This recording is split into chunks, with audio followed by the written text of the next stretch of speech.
Chapter 6 in. Chapter 6. The remainder of the labyrinth was just as straightforward as the rest of it was, only there was vegetation all over the place compared to the rocky, sandy stretch of before, and the walls were a smooth red compared to the rocky and jagged brown from before. The area was as inhabited as the sand zone, with fiercely territorial creatures, only they were accompanied by machines as well. There were small clusters of some kind of dark blue insect lacing the ground in various areas. Whenever they were approached by anything, they'd send out a small flock of like-appearing bugs to swarm the offender and drive them off. They learned to keep their distance from those colonies after had a particularly difficult time trying to deal with one of them. There was another type of creature, mostly spherical with a pitch-white body and a featureless face, containing only a set of blue eyes. They always traveled in groups of 6, with one of them being several times the size of the others and acting as a mother for the others, which surrounded their alpha protectively. The mystical creatures floated gently in the air, and never made an aggressive or sudden movement. As far as they could track, a pod of 6 would come across another, and they would pass each other by as if they hardly even noticed one another. Curly had taken a keen interest in them particularly. She considered their appearance and behavior adorable. Jarring them both was the sight of more Gaudi in this area of the labyrinth. They both clearly recalled one of the earlier Gaudi saying that they never really had a desire to move the boulder and explore deeper into the labyrinth, so it was surprising to see more of the giant cockroaches roaming the area. Even more surprising was when they reacted aggressively to the 2 explorers, biting and chomping and tackling whenever they could. The only visible difference between these Gaudi and the earlier Gaudi was how these Gaudi had an odd blue tinge to their skin, but something about them made them very unfriendly and inhospitable, total opposites of the creatures they were acquainted with earlier. It was almost painful to have to gun them all down. Machines lined the uneven walkways of the advancing labyrinth. Only one type of machine, but there were plenty of them everywhere. A large fan with a single orb in its center, with a light blue casing on either side. They were still active, although they appeared dusty and corroded from time. This part of the labyrinth was pleasantly cool from so many of them active all over the place. Theorized that they were left over from the war a decade ago, much like the X-shaped tank they fought earlier. Without the fans, the corridors might have gotten unbearably hot to work in, so they were installed while the soldiers moved in and made their way through, although he doubted they expected them to keep running 10 years later. Most peculiar about the new area of the labyrinth were eggs. Dozens upon dozens of eggs lining the grounds and ceilings of the corridors, clustered into groups of only 4 or 5 at a time, but each egg being almost as big as the Gaudi. They were a gorgeous sky blue with cloudy patterns on their shells, giving his first real idea of what the sky might actually look like. The only thing large enough to possibly lay those kinds of eggs were the large, white ball creatures that glided above them. But even then they didn't look like they procreated by laying eggs. They didn't take the inhumane approach to find out what was inside by prematurely breaking one open, either. Curly criticized the idea was disgusting and barbaric, so was left to his imagination. They were both kept decently busy with the violent wildlife of this area of the labyrinth. Took the opportunity to practice his skills with the sword some more. He knew he was a gunner before a melee fighter, and he would probably never get to King's level of expertise, but it was worth getting the hang of anyway, just in case he found himself without either of his alternative weapons. He was having an easier time getting used to its weight and swinging it around with more precision than when they fought Balrog after a while.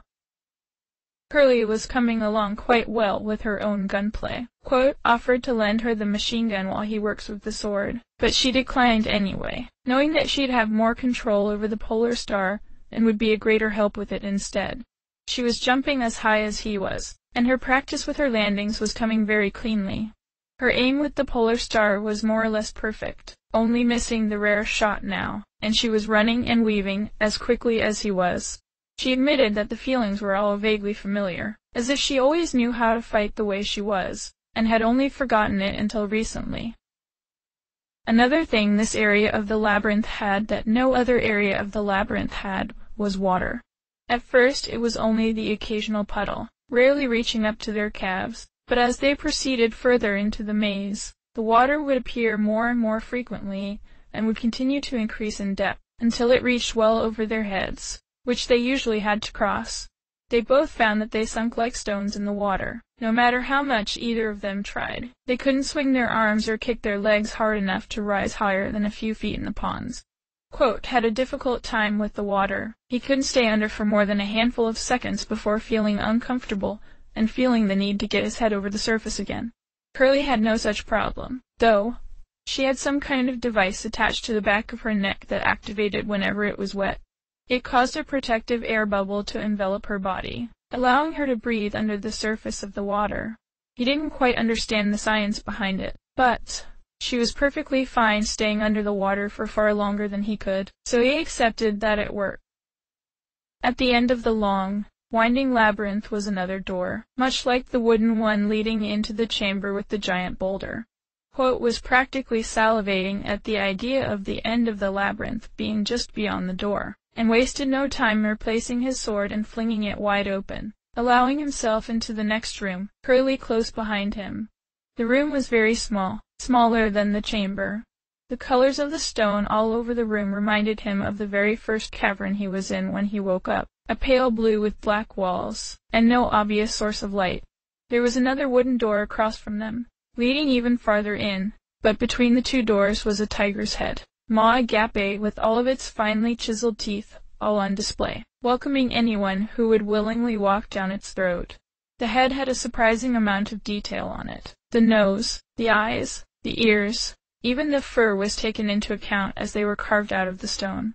It was a perfect recreation of the face he had seen so long ago. Everything about it was just as he had remembered it. It was almost eerie how similar the two were. The only difference between them was that the tiger's head here had a barred-off entrance, stopping them from proceeding down its throat. "Are we still in the labyrinth?" Curly asked, stepping in front of Quote, looking the room from floor to ceiling over, noting all the changes between this room and the corridor they were just in. The drastic change between the sceneries dizzied her for a moment.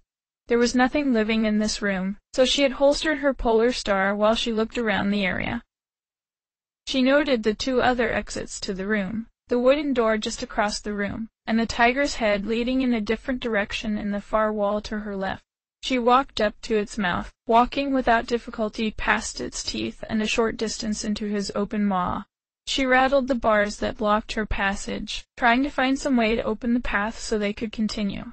Quote stood behind her, wondering if she was gaining any headway, when she returned from the mouth, looking rather disappointed. "We can't get through here," she hummed despondently, already heading towards the opposite door. "We'll have to keep moving ahead." He was interested in finding out what it was that was keeping the island afloat. He recalled Agati telling him that the island's secret rested somewhere in the labyrinth, and they must have been getting close to whatever it was, judging from the sudden change in the atmosphere. As he wondered what it could have been, possibly a giant machine of some kind? Or, more likely, some kind of magical force that defied explanation? Was it an item he could lift and take with him? Was there no secret at all, and the mystery of the floating island would forever remain just that? Curly had left him alone in the room while he thought, leaving the door open for him to follow. The following room was even smaller than the one they just left, although the far wall and lowered ceiling were clearly man-made. The far wall was solid steel, and the ceiling above them was grated, allowing them a view of what was above them. A small elevator was to their left, allowing one of them to rise to the upper level where a monitor was stationed. There were several wires and cords running all through the walls from different locations, with some of them hooking straight into the computer above them. In front of them was a steel shutter, shut airtight, barring a simple giant red number 1 painted on it. The water was pooling around their ankles, and, to Quote's relief, was not rising. Curly looked the shutter up and down, trying to find a way to keep moving forward. The shutter was thick and locked tight, not even allowing a breeze through. What could it be trying to keep out, or in? "Weird place, huh?" she asked over her shoulder when she heard Quote's footfalls slosh through the water below them.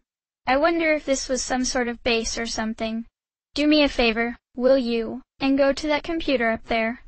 See if there is some way to open this thing." Quote nodded to her, seeing the elevator built for just one in the corner. It was a pretty simple design, a small square platform with a winch underneath it, attached to a small series of pulleys that allowed it to raise and fall with the press of a button on its raised control panel, showing only an up and down button. He pressed the up button, and, with some unsettling screeching noises as the rusted gears tried to bring themselves back to life, the crusted, moldy ropes twirling and moving just behind him, the platform jolted forward as it finally broke from the ground, and rose slowly and unsteadily into the air. A nerve-wracking 10 seconds had passed as he was brought above the grated ceiling above Curly. Just to his left was the monitor she was talking about. It listed several different commands, such as contacting someone, but it did not say who, and regulating the water level below them. The one he was interested in, though, was the command asking to open the shutter below them. Using the arrow keys to highlight that one specifically, he pressed the U key once, and below him, the shutter coughed and buzzed to life just as the elevator had. It lifted from the ground, revealing the sharp indent it had pressed into the ground from being locked so tightly to the floor for so many years. The caked, dead earth was instantly flooded with the little water on the floor. Beyond that shutter was another one about 5 yards away, no larger or smaller, locked just as tightly, and adorned with a giant red 2. "Hey, quote, can you unlock the next one?" she asked loudly, to carry her voice all the way up to him. He looked down at her, watching her walk past the freshly opened shutter, and was waiting patiently in front of the next one. On his level, in the same direction, was another monitor. Unlike the first, it only had one command on it, asking if he wanted the shutter below opened. Again, he pressed his own E key, and the corresponding shutter below opened. This continued for 2 more shutters, each marked 3 and 4 in giant red numbers. The 4th shutter seemed to catch on something just as it got to the top, but it was still more than enough for them both to squeeze through. The 5th shutter was twice as large as the other 4, and was painted with a much larger, black 5. Something was being kept just behind this last shutter, and whoever put them there was determined to keep it in there. Just shutter after shutter, Curly bemused, knocking on the steel block like a door, as if she was expecting someone to answer. All this security makes me wonder what's down here. It's exciting, don't you think? We could be onto something big, here. Bigger than big. It just makes me want to get past these shutters faster. Quote was following along above her, coming up to the 5th and final monitor. It was resting against a giant concrete block, sealing whatever was inside firmly from the outside. It asked the same thing as the other 4 monitors, although it came with the warning that the shutter will close again if it detects any seismic activity within its protected chamber. But there was a slip of paper resting next to its keyboard. Curious, Quote picked it up, looking it over. It had 3 powerful little words written in clear pencil lead on its backside. "Don't do it." "Hey, what's the hold-up?"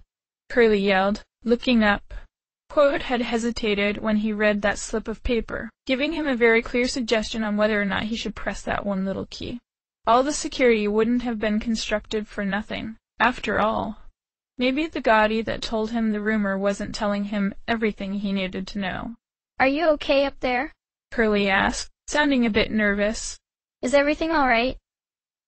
Quote knew the smartest thing to do would be to listen to whoever left the message and turn around, never to find out what was beyond that final shutter. Whoever this person was, he would have known what he was talking about. But there were no other options available for them to take. There was nothing particularly available to them between the security shutters and the column he saw Professor Booster fall down, and there was nothing between there and the warehouse. It would be a day's walk to get all the way back to the storehouse and all the way back here. And, with the doctor in possession of those flowers, they couldn't spare that much time. He had no more missiles to use to blow up the grating in the tiger's throat to proceed down there, either. There really was no other clear option for them. The shutter moaned as it began to lift its heavy self into its slot above it. A good foot or 2 of solid metal and concrete began to shunt into the ceiling, revealing to Curly the room it and the other 4 shutters were protecting, and, potentially, putting the whole island at risk over releasing whatever was kept inside. "Whoa!" Curly gasped breathlessly as she beheld the enormous chamber the final shutter was sealing. Quote, "Cop, hurry, get down here. You gotta see this." Dashed all the way back to the first monitor and pushed the down button on the small elevator. Having finally broken into its work again, the elevator ride was much smoother and quicker on the way down, and within moments, had caught up to Curly in the giant room beyond the fifth shutter. The ceiling reached as high as he could see. The walls were an opaque black, offering no visible detail, so he couldn't tell if they were as rocky as the walls in Grass Town or plated metal or what.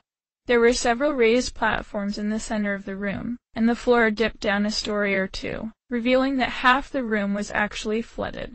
Robots, much like themselves, but of all shapes and sizes and designs, were everywhere, many of them missing limbs or heads, and all of them dead and offline.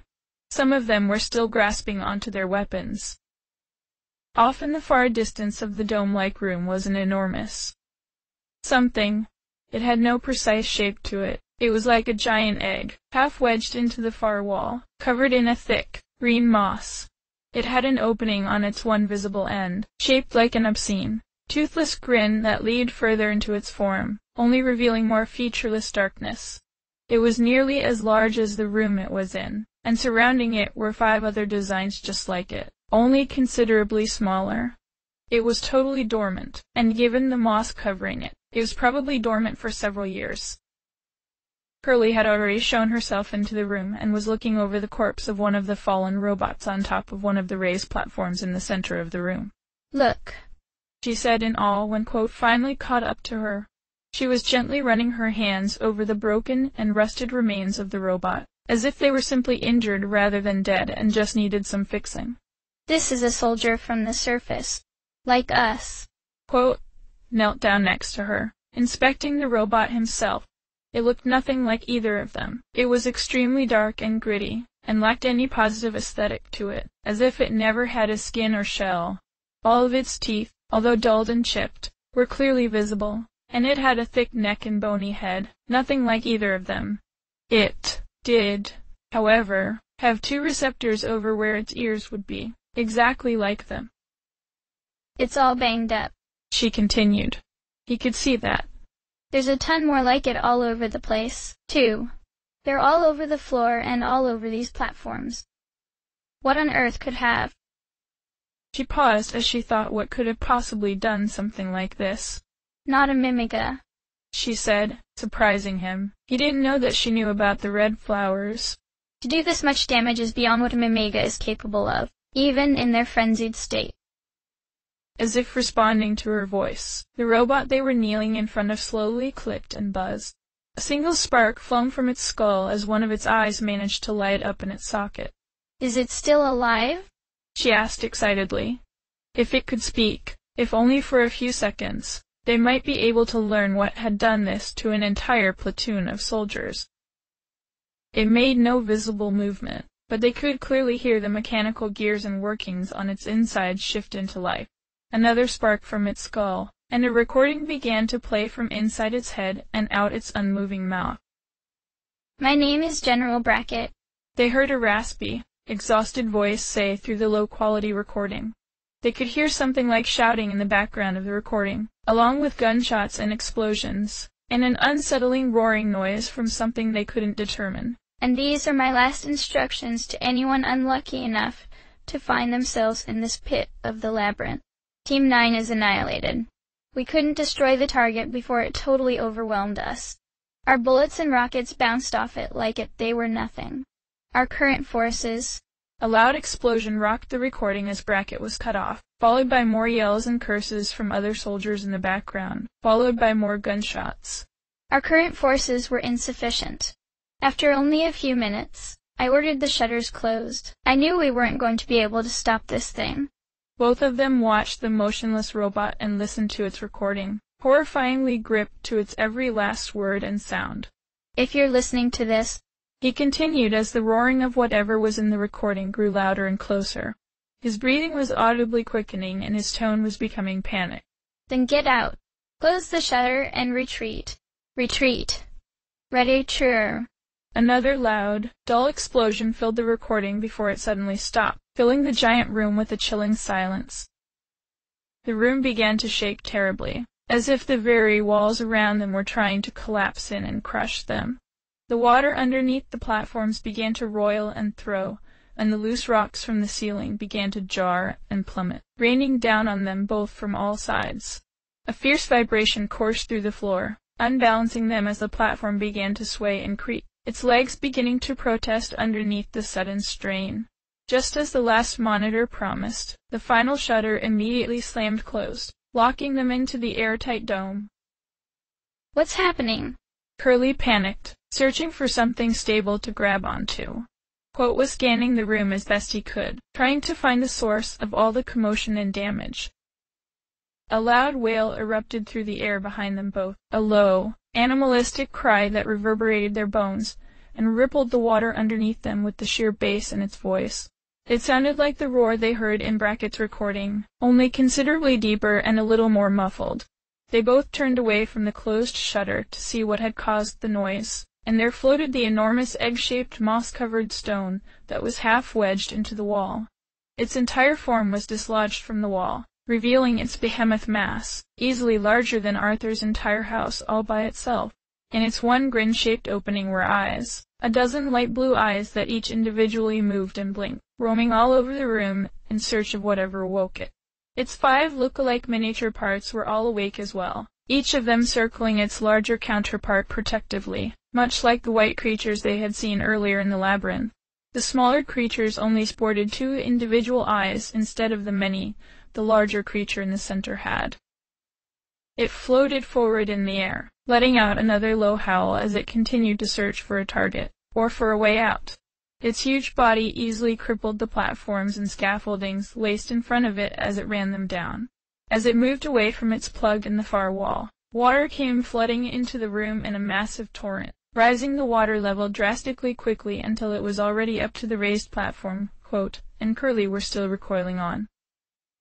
The beast continued to float forward until it caught a glimpse of the 2 robots picking themselves up on the platform just in front of it.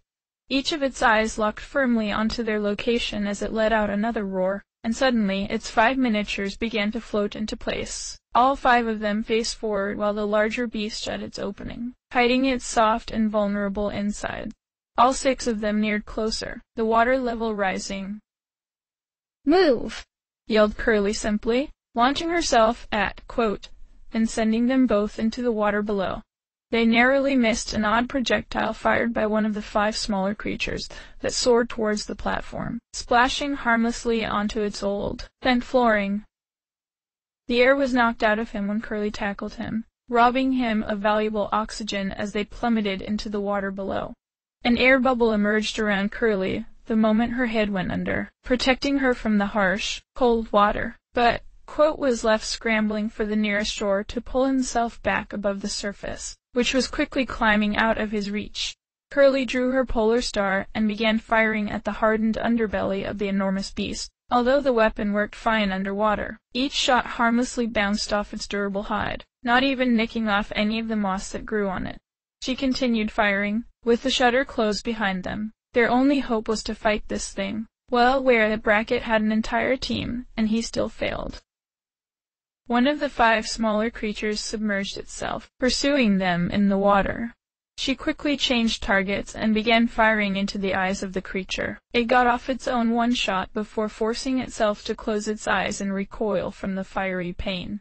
The weird projectile, perhaps some kind of fluid, or maybe a bone or something, glided through the water with impeccable accuracy. Thankfully for Curly, the thick water slowed the shot down considerably, giving her enough time to jump away. The air bubble managed to give her increased mobility in the water as well, easing her movements and reflexes. Quote, meanwhile, pulled his machine gun from his shoulder as he jumped toward the shutter, which was the highest natural point in the room, and trying to jump back onto the platform above him to get above the water. But he missed his leap, the water being too heavy for him to reliably move through. And even if he had, the water had totally flooded the dome. There was no way he was going to be able to breach the surface anyway. Concerned over his air supply but aware of the more immediate threat, he pulled his attention towards the beast, picking a spot on its approaching body and firing his unlimited clip into its hide. Like Curly, he had no luck. The shots barely managed to phase it. but its eyes were open, and they were within his range. So he quickly changed his aim and fired into the opening in its side. Just as the first few shots connected, it made another roar, apparently unhindered by the water it was totally submerged in, and the 5 smaller beasts took a defensive formation, quickly responding to the offensive with their own. Curly began to draw back, her aim always trained on at least one of the 6 creatures that had its eyes open. She pulled back to quote, who was still firing at the larger one, although his aim was beginning to slip down as his vision wavered from having gone without for longer than he was comfortable with. 2 of the smaller creatures fired their own shots again, 1 for each. Curly saw hers coming and evaded it effortlessly. Quote, saw his coming, but didn't have the energy to push through the water fast enough to evade it, and was hit on his right shoulder from the blast. He put all his strength into lifting the machine gun again to resume fire, his oxygen-starved mind beginning to waver, when the room was suddenly drained of all its water.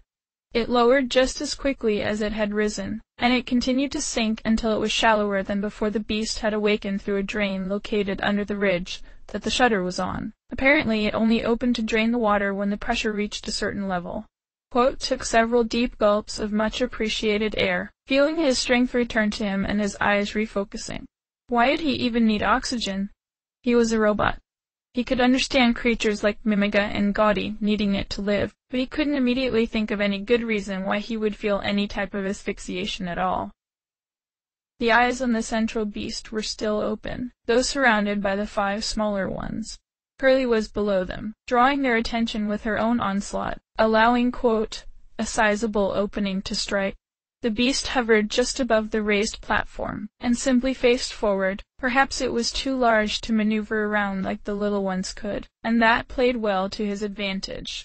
As quickly as his reflexes could, he leapt easily onto the raised platform and dashed straight for its eyes, his machine gun firing all the while, and it responding with more wails and yells. Taking a chance, he made another leap, aiming straight for its opening. Just as he left the ground again, he dropped the machine gun while simultaneously reaching for the sword with his right hand. He lifted his feet to land on the lower rim of its opening, and made an outward slash straight from the sword sheath the moment he was in range, across each of its wide-open eyes. It made an impressive bellow as the blade drew across its eyes. The sheer volume shook his vision and caused more rocks to dislodge from various parts of the surrounding walls, and from his proximity. It cost him his hearing for a short while. The beast moved and swung all around violently in an attempt to shake him off, with no grip or precise footing. Quote, slipped off the beast's eyelid and plummeted to the hard ground below, his sword gripped tightly in his left hand. Curly was just below him and saw the very bold attack, and ceased her fire on the beast long enough to jump up and meet him halfway, catching him firmly in her open arms. They both came back down with a hard crash. Curly was unused to the weight, and she hadn't been working on her landings very much anyway. They were both fine, though. She placed him back on his feet, and they both immediately returned to attacking the creature, quote, putting his sword back into its scabbard. It was still roaring and trashing about from the hit, and the 5 smaller creatures were hovering around it in confusion, trying to decide whether to defend or attack. They both dashed back to the platform to take advantage of the chaos. Quote, was basically unarmed anyway without his machine gun and no missiles, and his machine gun had fallen on top of the stand. Curly was keeping her eyes and aim on the beast, working the trigger on the polar star for all it was worth, scoring a few decent hits on some of the smaller ones, but not managing to get a clear shot on the larger one. They both leapt onto the high stage, under fire from some of the smaller ones that had the sense to attack. Just as Quote was within arm's reach of his machine gun, the larger beast let out another roar. Quote's hearing hadn't totally returned yet, so he didn't really mind the noise. But with the roar came a powerful gust of wind generated from its hollering maw, lifting them both clear off their feet and flinging them to the opposite wall. Both of them hit the steel shutter with their backs, but they were both fine, if a little stunned. The machine gun was thrown from the wind with them as well. Quote managed to get it back into his hands before it slipped back down to the bottom floor. Just as he positioned himself to begin firing again, the room began to fill with the water once more. It quickly sank the room up to the platform again, but seemingly stopped there for the moment instead of deluging the entire dome again. Thankful that only his feet were getting wet, resumed fire right alongside Curly. The larger beast had closed its eyes again. They concentrated their fire on some of the smaller creatures that were still firing their own shots. The two separated as they dodged some of the smaller shots, returning the fire seamlessly. Curly waded back into the water, the shots from the polar star breaching the surface and sailing right into the monster's eyes from the safety of under the surface. Instead took to dancing on the ridge just in front of the steel shutter. He wasn't too attached to the idea of going back into the liquid, and the monster was too close to the platform for him to risk using it. The offense from the smaller monsters weren't that difficult to avoid anyway, and he was having an easy enough time handling them from there. The beast opened its eyes once more, and quickly shifted his aim towards it again. He could see that Curly saw it as well, and she had adjusted her fire accordingly. Coincidentally, the water began to rise quickly once more, drowning them all for the second time faster than realized as the level reached all the way to the very top of the room. The beast, undeterred, focused all of its eyes on straight ahead of it. For the first time, it launched its own shot among each of its smaller iterations. Its shot was considerably larger and moved a good deal faster than the others, ripping through the water towards the smaller robot. Saw the shot coming clear enough this time and swam as quickly as he could to his right, in an effort to dodge the blast. He was successful. The attack hit the steel shutter full force and caused a small explosion around it, sending him soaring through the water, surprised, but otherwise unharmed. The steel shutter held fast, a large blast mark on it, but, otherwise, there was hardly a chip missing from its incredible frame. He couldn't tell which way was up for a moment as he was sent head over foot through the water from the blast, and he wound up landing on the floor of the room on his side. Pulling himself up to resume his fire, he saw that the beast had turned its attention towards Curly, who was still firing. Two of the smaller creatures kept their focus on him, sticking close to the center creature, but keeping their fire up on him all the same. He didn't have a clear shot on the larger beast, so he returned the fire on the smaller ones, lifting his machine gun to his shoulder through the heavy water and pulling the trigger. The larger beast was firing several of its own volleys at Curly, each shot making a resounding explosion as they collided with the walls and floor. Curly was fine, though. The water slowed down its own shots excellently, and thanks to her device, she was having little trouble moving through the water herself, and was making for an extremely difficult target to hit. For every shot the beast fired, she would return with a dozen of her own, and while not all of them were making direct hit, they were wearing it down. 4 of the smaller creatures kept up the pressure on Curly, while the larger one, realizing that she was too nimble to hit, changed its own aim towards The moment it showed its face to him, he kept up the fire, pouring hit after hit with his own weapon into its eyes. It returned the fire, shooting twice in his direction. He managed to dodge the first fine enough, getting thrown through the water just like last time. But the second hit a little closer. It was no direct hit, but the shock from the blast knocked the wind out of him and in the water. He needed all the oxygen he could save. He inhaled reflexively, gulping a mouthful of water straight into his system. He could feel the water beginning to drain back through the grate below the shutter, and he realized that he only needed to hang on for a few seconds more before he could breathe again. His hands still gripped tightly to his machine gun. He raised the weapon back up to resume firing, getting off several shots before one of the smaller creatures managed to get him in the legs. Another unintentional inhale, and suddenly the surface of the water could not lower itself fast enough. He crawled through the water, dragging himself across the craggy ground with his left hand, while keeping up the fire with his right.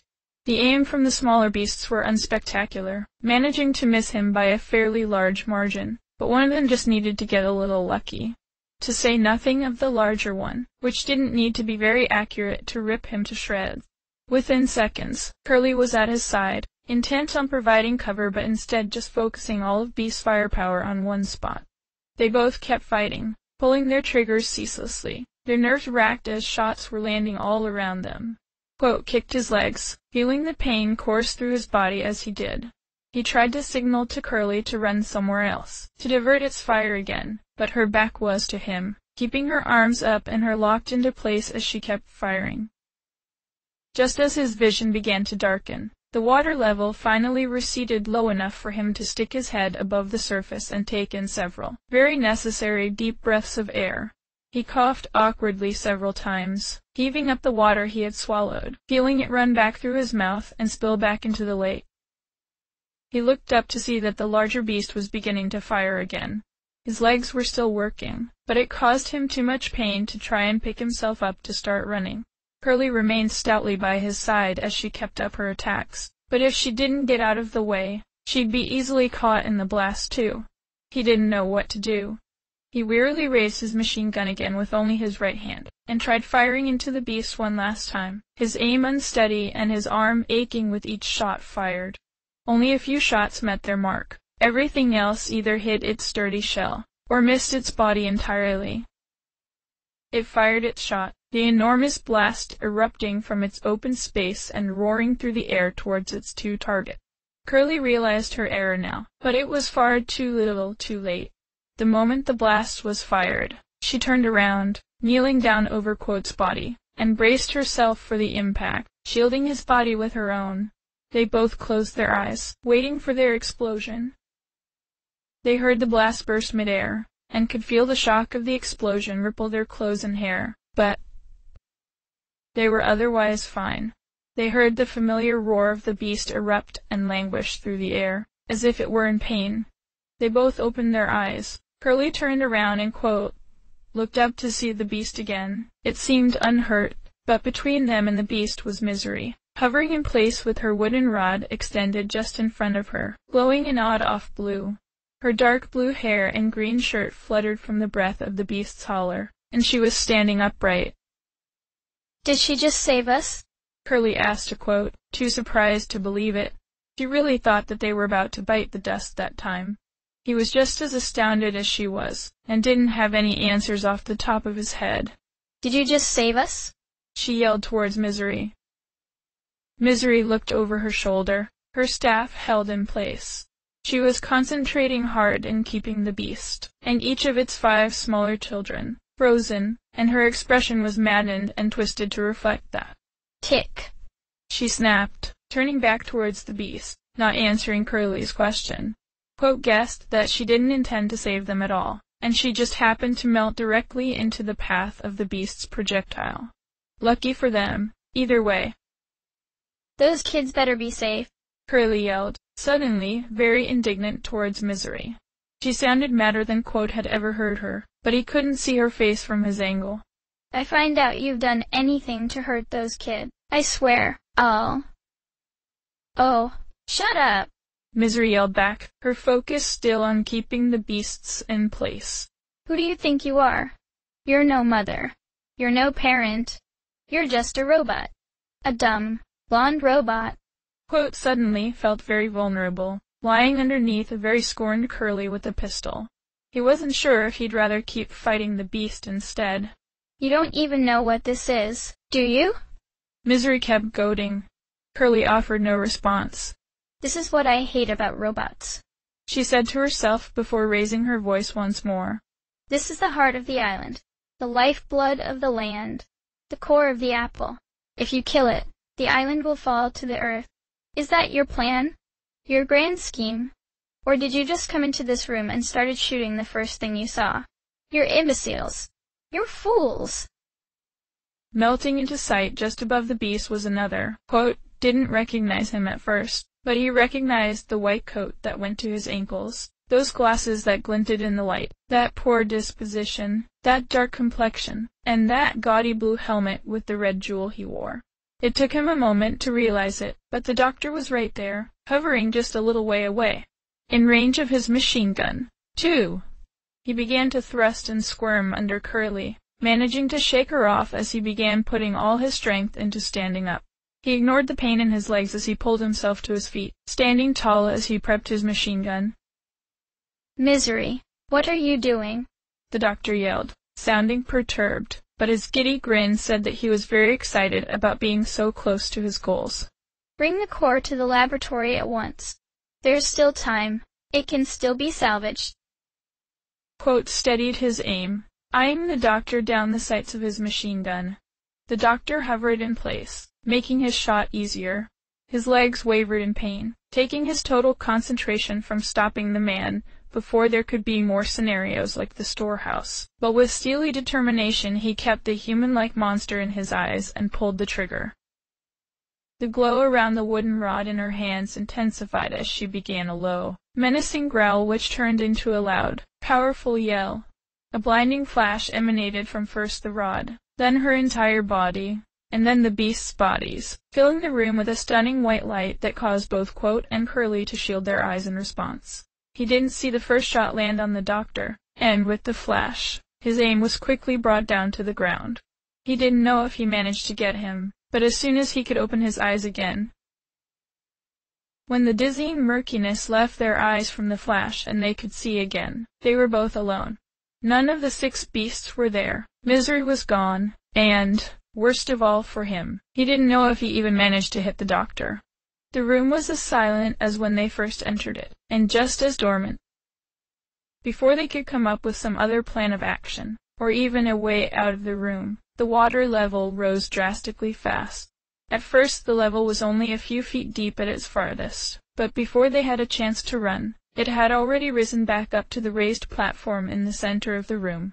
Quote took another deep breath just as his head submerged. The room sunk into the water at a frantic pace, and, having nearly drowned 3 times in this room alone already, the sight of the water hitting the ceiling yet again caused him to panic. He had a feeling that even if the gutter drained the water, the intake would be too much and it wouldn't be able to keep up. Clipping the machine gun back to his shoulder as quickly as he could through the thick fluid, he turned back to the steel shutter, their only way in or out. Curly was right behind him as they ran back to the heavy, thick door, to help figure out a way to open it. Pulling himself up to the ridge, his first instinct was to pound on the door with his fists. Maybe there would be some mechanism or protocol in its systems that would recognize that a person inside needed to get out, especially since there were no longer any seismic activity within the dome, and the beast was even gone to boot. So, he hoped that there would be something, like some sensor or camera, or something, which would realize that and let them out. Curly was to his right, looking for a button or a lever or something that could open the door from the inside. She wasn't quite as panicked as he was, since she was relatively dry in her bubble, and she hadn't had to worry about air ever since the water first rose over their head. And she couldn't really sympathize with him anyway. They were robots. They shouldn't need oxygen to live, right? She mostly only wore her device for the increased mobility, believing stoutly that air was unnecessary. Quote was growing more and more desperate with each pound on the door. Quote, Curly called. Her voice garbled as the sound traveled through the water, but it was still legible enough to him. Why are you so upset? Let's just think this thing through, and we'll find a way to open the shutter. There's gotta be a way. Quote turned to face her, his eyes running wildly across her face in a blind panic, as he motioned to his mouth with his right hand. A flurry of bubbles escaped his face as he opened his mouth, in an effort to tell Curly that he needed to breathe. Well, I figured it was over air, she said calmly, not understanding his urgency. But we're robots, right? We don't actually need to breathe to function. We should be okay, just as long as we don't overexert ourselves. Quote shook his head in vehement disagreement, turning back to the shutter.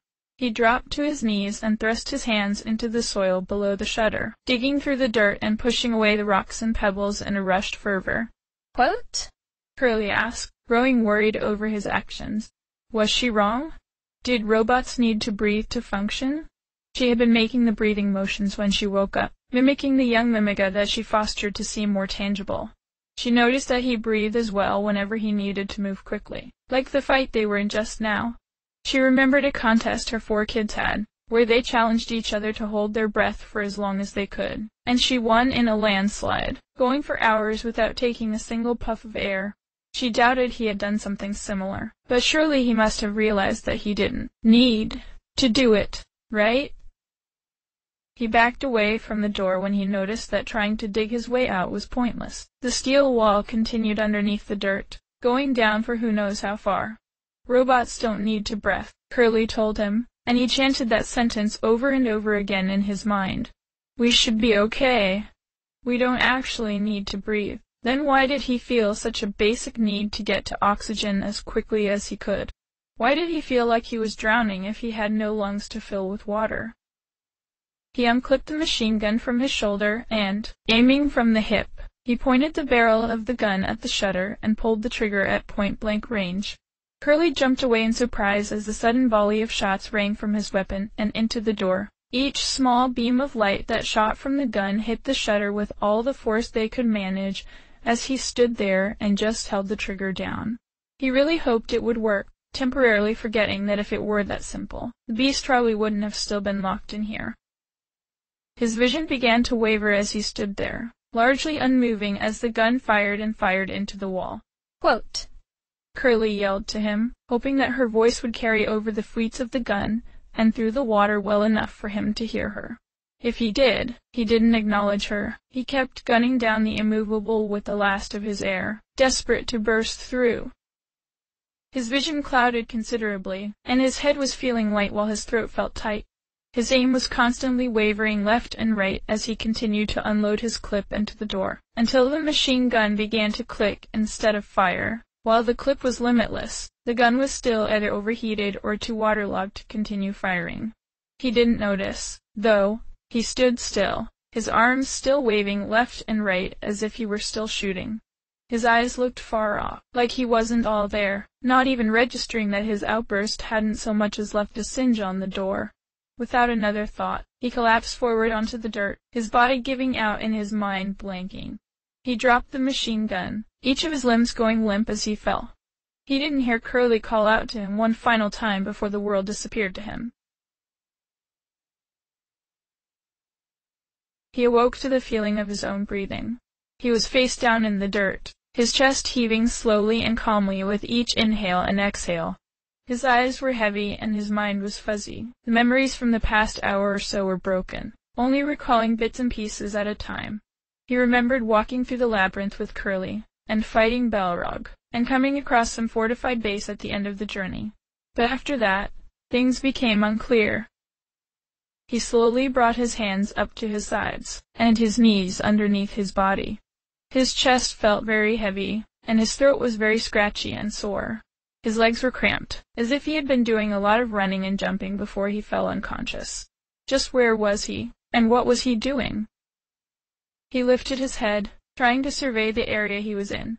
He was lying in front of a steel blast door that was open just a little over halfway, more than enough to walk under. His vision was very blurry, but not because his eyes were unfocused. He was underwater. The water, while decently clean, caused his line of sight to blur after only a short distance. He remembered something about the water causing him to panic, but what for? And why could he breathe so easily? He looked to his side, and there, also lying face down in the dirt, was Curly. Her long, wavy blonde hair was floating up and away from her head in the water. She was facing away from him, and she wasn't moving. The polar star he had traded her was holstered soundly in her belt down her right thigh. The moment he realized her situation, he took a look around the room. A giant dome, reaching several stories straight up, with a raised platform in the center of the room. Other robots were strewn all over the floor, deactivated and looking rusted from years of inactivity and water corrosion. There was an enormous hole in the side of the far wall, as if it was housing something until only recently. It only took him a moment before he remembered the fight with that enormous, mossy beast and its 5 smaller children. He remembered Misery saving the day, if unintentionally, and the doctor appearing, that smug, satisfied look written all across his face. He remembered panicking from the sensation of drowning and pounding on the door with all his strength to get it to open before he blacked out. He felt along the back of his neck, wondering if Curly did what he thought she did. He felt a small device latched onto his metallic skin, humming away silently as it powered his pocket of air surrounding him. She really did give him her breathing device when he was unconscious. She really did give her life for his. How long was he out? How long has she been out? He reached out towards her, grabbing her left arm and slowly turning her over. Her eyes were closed and she still hadn't moved an inch since he woke up. but underneath her eyelids, he could see that her eyes were still moving frantically back and forth, as if she were having a dream. She was still alive. If he could be resuscitated after being under the water for so long, maybe, if he moved quickly, she could be saved as well. He had to at least try.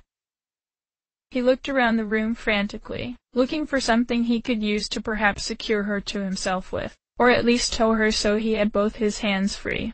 Among all the rusted remains of the robots, there wasn't a whole lot of any particular interest at all. Scrap metal, stones and pebbles everywhere, some cut wood and iron making the scaffolding. Among his looking, he found an old, moldy rope wrapped around one of the scrapped robots' outstretched arms just a short walk from where they were. Picking up and carrying Curly piggyback style, he moved in closer to examine it. There was a good deal of algae and mold and moss growing on it, but it was rather lengthy, and it was the best thing the room had to offer in terms of any kind of rope or tool to use to help him move Curly. It had a metal hook on one end, and a clasp on the other. It might not be that strong, but it was the best thing he was probably going to get. He unwrapped the rope from the robot. It seemed more like it was caught on the arm than secured, and, setting down Curly briefly, carefully cleaned the rope of any excess algae before wrapping it around his waist and across both his shoulders, then doing the same to Curly's torso. Strapping her back onto his body, back to back like he was carrying a knapsack, he clipped the metal hook and clasped together across his chest. She thankfully weighed less than he expected, or he had just gotten stronger from lugging around so many weapons for so long. But either way, she didn't feel too terribly cumbersome. Gently bounding on his feet slightly to test the strength and buoyancy of the rope, he headed back towards the steel shutter, satisfied that the rope will do the job long enough. The walk back to the room with the tiger's head was thankfully uneventful, with each of the 5 steel shutters still wide open for him to walk through. The door leading back into the labyrinth was closed, and despite his strength and his efforts, the door wouldn't open again. It wasn't locked, but the differences in pressure between the room he was in and the room he was trying to enter were too much for him to muscle through. Perhaps for the best, considering there wasn't any place for him to walk back to, except for more and more labyrinth. He was going to head back into the dome room to look for another way out, when he peeked down the throat of the tiger's head. The iron bars that impeded their way last time were gone, seemingly ripped straight from their posts from the sudden onrush of water. Their rusted bases, on the ground and the ceiling, were still there, showing jagged edges of metal as if they were torn straight off. This direction was as good as any. He walked down the tiger's mouth to see where it would take him. He idly wondered about the gunsmith he found when he first awoke, and feeling a little guilty about taking the polar star from his shack. The water quickly began to pick up, and he was being pulled down a set of rapids before he had a chance to stop and take it slowly. He kept himself upright as best as he could, less for himself and more for Curly, with his hands digging into the narrow walls on either side and his feet getting planted in the dirty mud, slowing his movement. There was very little light, forcing him to feel his way along the walls whenever there was a bend or a drop in the waterway's arteries. A short slide down a steep drop in the footing, and he knew there was no way he could return to the fortified base if he needed to. Undaunted but just hoping for something to be on the other end of the path, he pressed on. Aside from constantly having to keep his balance and his pace steady really doing a number on his stamina, he was progressing fairly smoothly down the tunnel. The odd water currents would occasionally confuse him and mess with his sense of direction, especially since he couldn't see, but there was only one way to go, at least.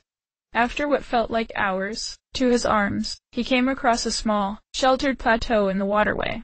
On it there was another door, and an artificial light source beaming from its one glass window. Just who could build a home in the middle of a waterway like this? Was this more doing from his predecessors in the war a decade ago? Well, he wasn't going to ask questions. With some effort, he managed to pull himself up onto the plateau, bringing them both out of the cold water. He could really use the break. Turning the old brass knob and pushing on the rotted door revealed the years-old cabin in the hollowed-out wall. From the looks of things, it hadn't seen a visitor since the day the war ended. Cobwebs everywhere. Old wooden panels were old and rotting away, creaking and splintering menacingly under his footsteps. It was in a pretty sorry state, but he was impressed that the bed and the bookshelves, still stocked from top to bottom with books of all kinds, were still standing upright. The quilts on the bed were even set. There was a computer in the corner of the cabin, the light from the monitor giving the artificial glow that he saw shining through the window on the outside. There was some text on it, but it wasn't important to him right at the moment. When he saw the bed, his first thought was to take a rest and let his weary limbs relax. He hadn't really had a chance to slow down since the warehouse in the labyrinth, and that seemed like so long ago.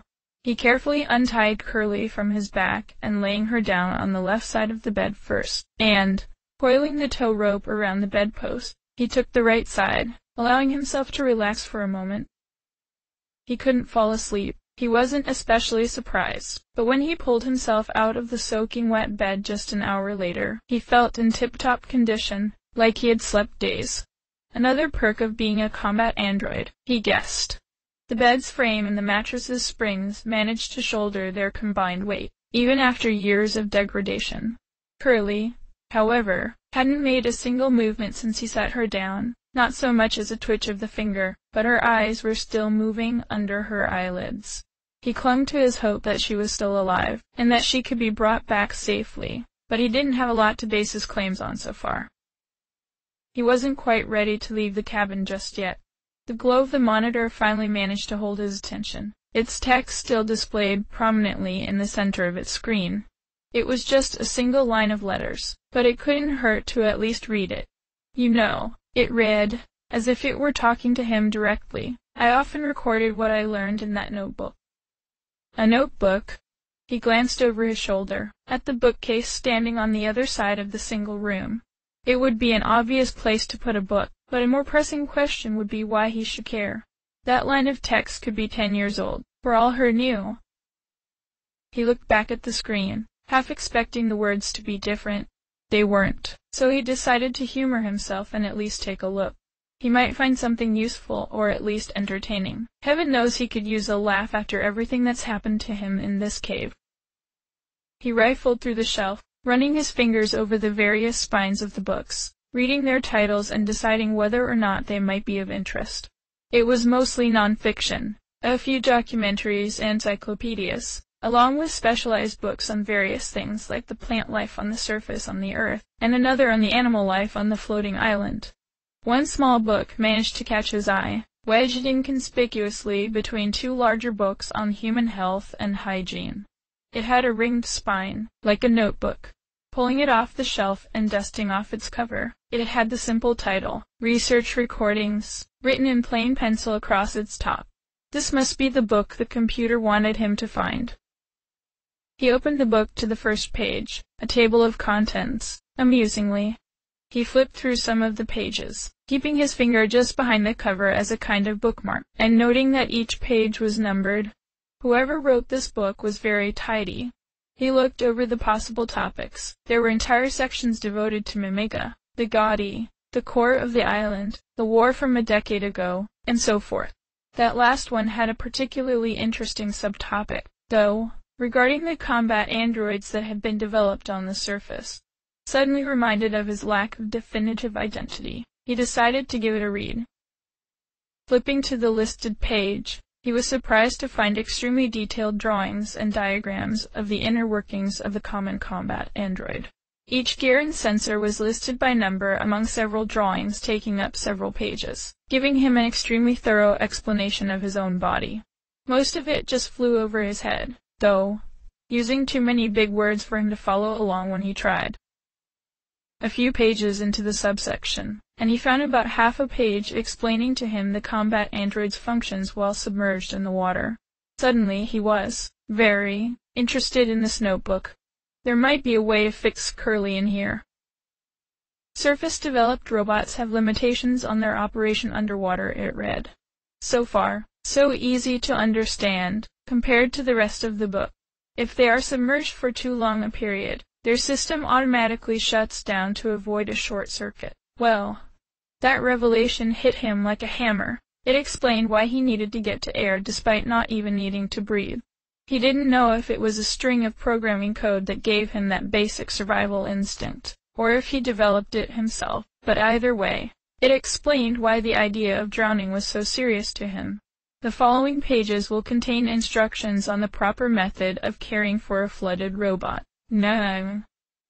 He flipped the page, and on both pages, there were more extremely detailed drawings of combat androids. One for a male model, and one for a female. There were more differences than he thought. He skipped the male instructions and read the female ones instead, keeping his eyes glued to the diagram as he read along. The first few instructions were fairly straightforward. Check for movement under the eyelids, and leave the body out of the water for at least 45 minutes to see if the damage is slight enough to repair itself before doing anything drastic. He read on, looking for the actual instructions on how to drain Curly. It seemed complicated, but the instructions were detailed enough for him to understand and follow along. As he kept reading, his expression grew more and more surprised and nauseated with each passing sentence. The fourth and third instructions to last were the most risque. He had to do what? To her, what? And the water came out of where? He raised his eyes from the notebook, looking Curly's body over, trying to steel himself for what was about to be necessary. He wasn't sure if he would even trust these instructions if he had to do the procedure to himself. When the water has been dried via the aforementioned procedures, the notebook continued after the necessary steps. The system will automatically begin the rebooting process. Yell and He looked back at Curly, the instructions on how to drain her of the water playing over and over in his mind. He blinked hard, feeling sympathetic towards himself as he walked towards her, the notebook still in hand so he could follow along with the steps as he went. This was going to be very messy. The procedure was fairly short, lasting only about 10 minutes as he drained Curly. He followed the notebook's instructions down to the letter, and it seemed to be telling the truth. By the time he was done, there was water everywhere. The bed, the floor, and worst of all, himself, were all drenched in it.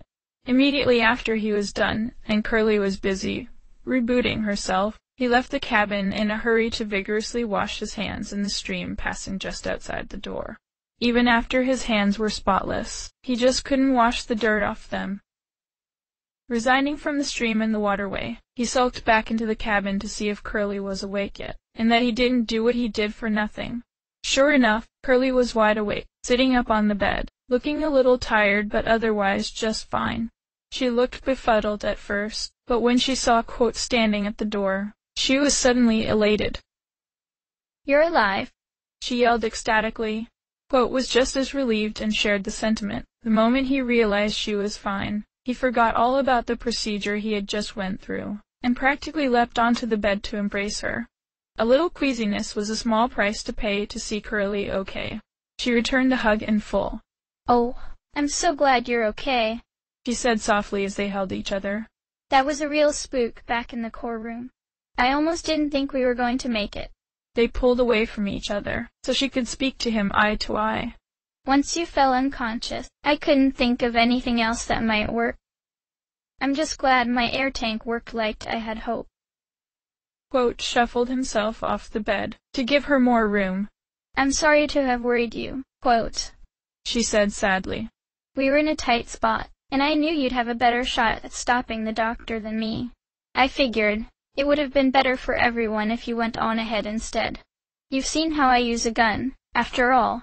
They sat for a moment, just enjoying the fact that they were both alive and well in this dusty old cabin in the middle of nowhere. She said meekly, reaching down to the foot of the bed and pulling up the notebook. Quote kept it by his side as he went over the instructions, to make sure he didn't screw it up. "I read the instructions in this book, on how to drain a robot of water." He turned away, suddenly very guilty and unable to look her in the eye. "Yeah, I wouldn't be able to look at you either if I were in your shoes," she said, feeling hot in her cheeks. "But thanks." He continued to evade her stare.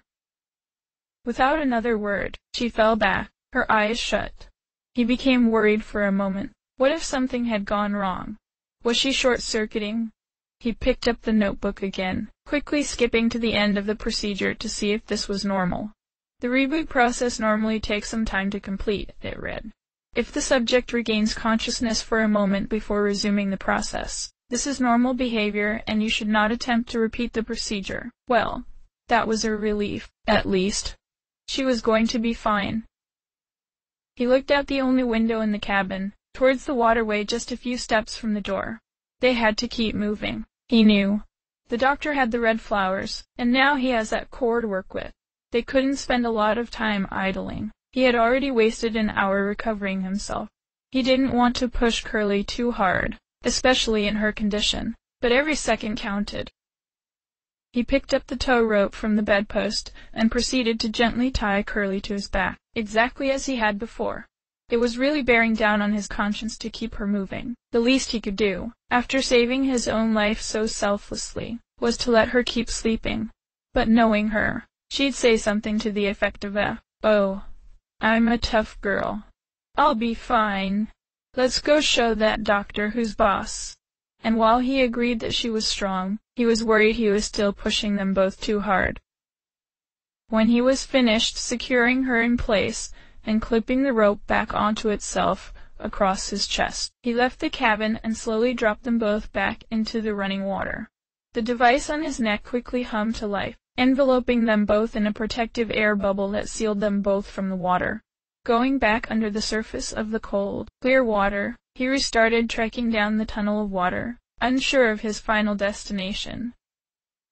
The tunnels continued down further into the island, their general behavior no different than when he first began.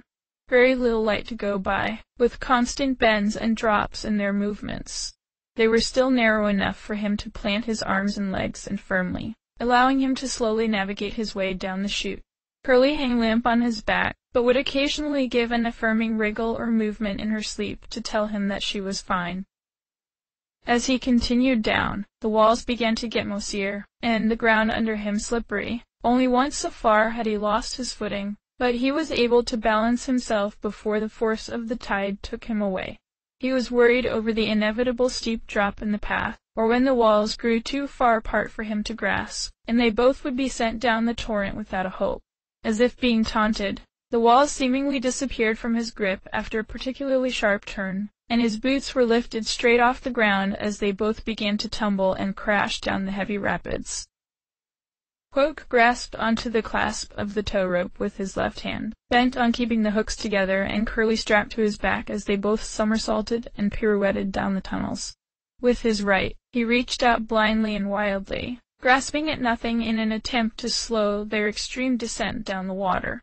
He would slap and punch the walls, floor and ceiling in an attempt to grab onto something solid, but the odd time he did manage to wrap his fingers around something, it would immediately give the moment he tried to resist the flow with it. Each time the tunnel took a turn, he'd try to predict the direction and sharpness from how the water sped up and moved around him, so he could take the brunt of the hit against the wall, protecting Curly with his body. An easy left, and he'd feel along the wall with his stomach painfully as they rounded the soft corner. A hard right, and he'd turn himself so he'd hit the wall with his left side, badly bruising his arm in the process, but protecting Curly well enough.